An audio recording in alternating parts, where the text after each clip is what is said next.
Hi guys, it's Ms.Checka. I am in Iceland. I'm definitely standing in front of a waterfall. I hope you can see it.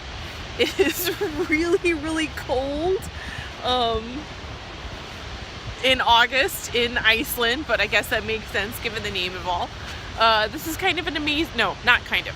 This is an amazing country, and if you ever get the chance, come here. There are volcanoes, there are glaciers.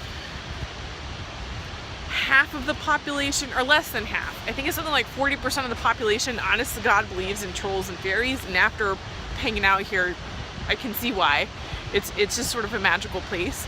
I just want to tell you a quick story about this waterfall that the tour guide told us. I didn't fact check it, I just really like this story.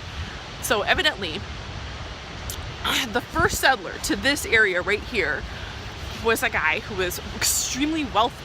Who was very wealthy, but judging from the events in the story, he was also like kind of cranky, I think is a nice way of putting it. Anyway, when he knew that he was gonna die, he took all of his wealth, which was gold, he had all these gold coins, and he had them in a chest, and the chest had two rings.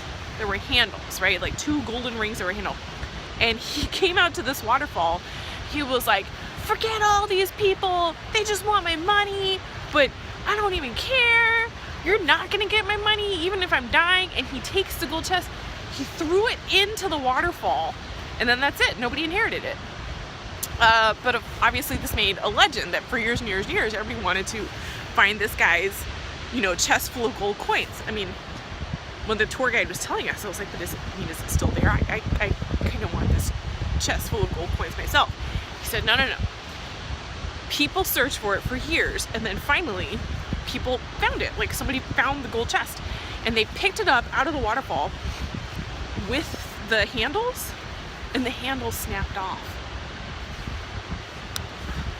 Goodbye, chest full of treasure.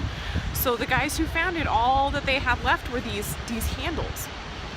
So they actually gave the gold handles to the town, these rings, and those became the door handles to the church. And then that church eventually, I don't know if they tore it down or what happened to it, but when that church came down, they gave those rings to another church, which in turn gave it to a museum. So evidently there is a museum around here where you can find the rings from the chest of the guy who literally threw his money into this waterfall rather than letting anybody else have it during his lifetime. I guess he just did not care for anybody in his family or his village. I don't know. So that is a fun anecdote told to me, telling it to you. Ms.Checka out.